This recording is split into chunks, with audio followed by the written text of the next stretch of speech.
Now, following on from my last film, the exciting flood story, the thing I thought the person who requested I talk about the flooding of Teletubbyland, the thing I thought he or she actually meant, actually not that interesting, soz.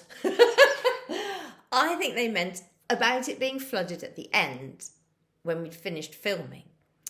So the thing was, right when very, very first, when Anne and all of Ragdoll, when they first realised they wanted to do this, and then the BBC had commissioned them to do it, they had been filming Tots TV on this piece of farmland, so they had a good relationship with the farmer and had come to an agreement that yes, they could build Teletubbyland on his land in a couple of his fields. But they had to apply to Stratford District Council for planning permission, and it was part of the planning permission right from the very beginning. Yes, you can do this, but you have to guarantee that once you've finished filming, it's going to go back to nature. It's not going to be sitting there as a set for, whoever's watched the programme to come yamping all over and everything. Because, this is the farmer's land, it's his living. Which was fair enough. And, it was quite funny because when they started building it, and the first time we saw it, it was just this massive muddy hole. And then they put down the circular foundation, which was going to be the base of the Tubby Dome. And some local people reported that this farmer was building an alien landing pad on his land. In a weird way, he sort of was. But yeah, so anyway, obviously it got built and we made the programme and everything, and then it came to the end. And initially we were only supposed to film for 3 years, and then it was such a success and the BBC wanted it to be ongoing.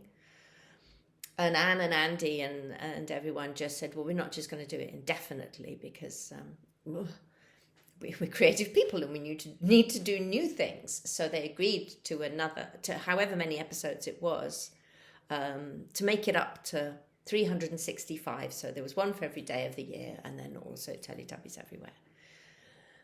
So by the time, people talked to me about what was it like the last day of filming, but it sort of wasn't like that. It was like not with a bang but a whimper, because we were doing a little bit in Tubbyland and a little bit with Tubbies Everywhere down at Pinewood, and then there'd be little kind of cutaway things and pickups of things that had gone wrong, and some people would finish earlier than others, we probably got to go earlier than all the people in wardrobe would have to tidy all that away in the art department and everything. So it's sort of, there wasn't like an end.